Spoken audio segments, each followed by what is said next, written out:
He's appeared on the collector cards. He's heard the roar of adoring fans.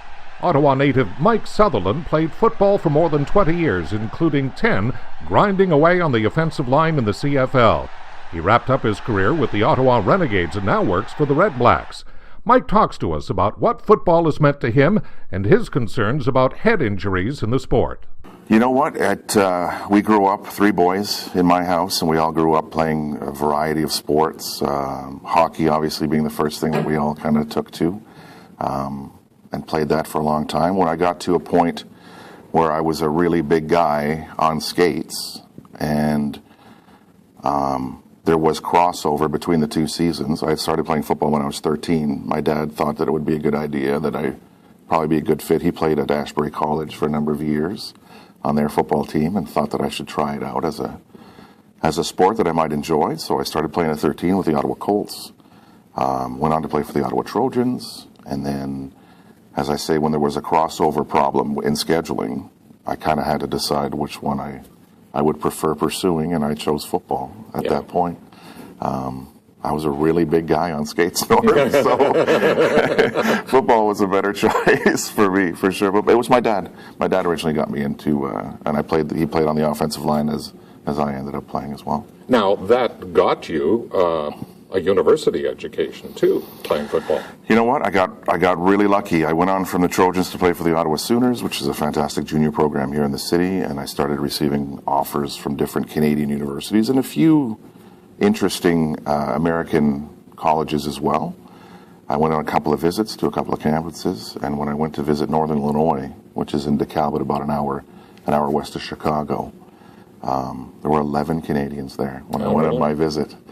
A few guys from Manitoba, quite a few from Montreal, and then a sprinkling from the Toronto area as well. So I really felt at home with fellow Canadians in this American university. So I signed my letter of intent, and I was there the following fall for you always look at the NCAA experience, through the eyes of movies and television, and you always, it's quite comparable. It was a very exciting, it's as big as they say it is, the crowds and the incredible experiences that you get a chance to be a part of when you do that NCAA experience. So we were a Division I school. When I got there, we were independent. We were not the best, obviously, in that division. Moved on to the Big West, and played some big schools. Played against the Florida Gators in that stretch, against the Wisconsin Badgers, and a number of really big, crazy schools. One of my first experiences being on the field at Wisconsin, they had sold out that game, so it was a Saturday afternoon. And as we were walking down the covered tunnel from the locker room into the stadium, the noise level had gotten so loud that if we were this far apart as we are right now, we would not be able to hear each other if we were screaming at the top of our lungs. 85,000 people in that stadium. That's incredible. It was an incredible first taste of NCAA football in the States. Now, you come to the end of your university career, you graduated, you're still playing football. How do you decide which way to go? I mean, you were drafted pretty high in 96, I think 96, it was. Correct. How do you make the decision to go pro football or follow on my educational career, so to speak? I kind of felt that my career path, education-wise, I studied in psychology with the ultimate goal to study sports psychology, as it's been a great tool to help me in my athletic career. So I thought that you can only play football for a finite amount of time. Even in the best case scenario, it's very finite. If you can stay healthy, and the demands on your body and the demands on you mentally and emotionally are very, very high. So I thought, while I'm young, I should see if I can take this somewhere, and if I can make a career out of playing professional football. So I was drafted in 96 by the Saskatchewan Roughriders, 3rd overall, and did my first training camp in 96 with them. Ended up playing that same season. I was only in Saskatchewan for about 5 weeks. I went on to the Montreal Alouettes, who had just come back after being away. Similar situation that we saw a couple of times here with the Ottawa Roughriders.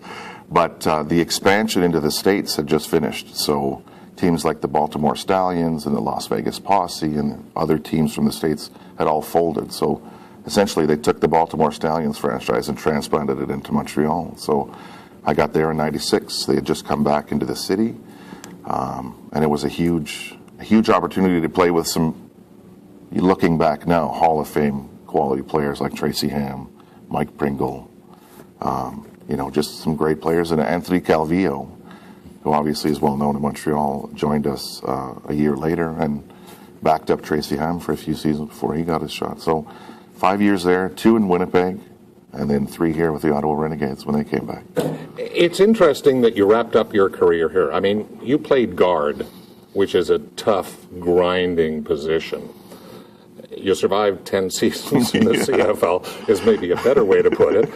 Well, what does that do to your body? Are you worried about, all the talk we've heard about concussions in football and such?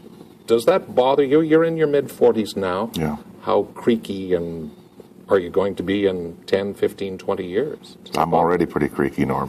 It's like an old sailing ship. That's how many creaks and cracks you can hear. I question that almost on a daily basis. My body's been through a lot. I've had a lot of surgery. And yes, all the studies now coming out concerning concussion and brain injury and CTE. And of course you think about it and you wonder what's down the road, But I always go back to, if I could get in that DeLorean and go back in time and see myself as I'm, for example, playing in university football, I would tell myself to continue. Really? Yeah, because I know for a fact that the life lessons that I've learned through sport, football specifically, because it's a very particular sport in a lot of ways. The commissioner of the CFL was just here on a visit, and I really liked the way he put it. There's no really other sport where kids of all sizes and shapes have an opportunity to contribute. Big, small, slim. He used the term wide, which I thought was flattering. Sure, everybody has an opportunity to participate on that team and to contribute in a meaningful way. That's a special thing about football that you don't really see. A lot of other sports, if you don't fit the mold, it's just not going to happen. And the other thing is the life lessons that it's taught me, and in terms of perseverance and teamwork and overcoming obstacles. The list is so long. I know for a fact that I would not be this version of Mike Sutherland sitting here today. I wouldn't be the same guy if I hadn't gone through what I did through football. Mike's also raising a young family, 4 children, including 3 boys, an 8-year-old and 5-year-old twins. Will they follow in the old man's footsteps? I would not keep them from playing if they decide that that's what they want to do. But, and I think what's encouraging is what we're being taught at a young age in football has changed. The safety of the sport is evolving as we speak, with this knowledge that we have about brain injury and everything. Techniques are being modified, style of play is being modified. So what I learned when I was with the Ottawa Colts and the Ottawa Trojans at a young age, the techniques are completely different, and they're evolving towards player safety. So I wouldn't discourage them from playing, but I'd make sure that they had all the information. And, Dad's pretty beat up. Dad's pretty beat up after 20 plus years of playing football. So it's hard for me it would be hard for me to see them go through what I've been through physically, knowing, but I don't think I would discourage them. Right now, Mike works for the Red Blacks doing promotional work, football commentary, and he's the field announcer for Red Blacks games. And while he says being part of the organization for its 2016 Grey Cup victory was great, he'd like to do more for the club. You're talking about coaching or scouting or something like that, spotting talent? Something that allows me to be able to say, I helped, and because of what I brought to the table, my contribution brought us to a victory in whatever small way that is. That would be, I think, a logical next step for me in this organization. But more than that, I think, Norm, it would give me a lot more satisfaction in terms of being able to say that I had a role in getting us that Grey Cup victory in some small way. Okay, Mike Sutherland, thanks for having coffee with us. Thank you, Norm.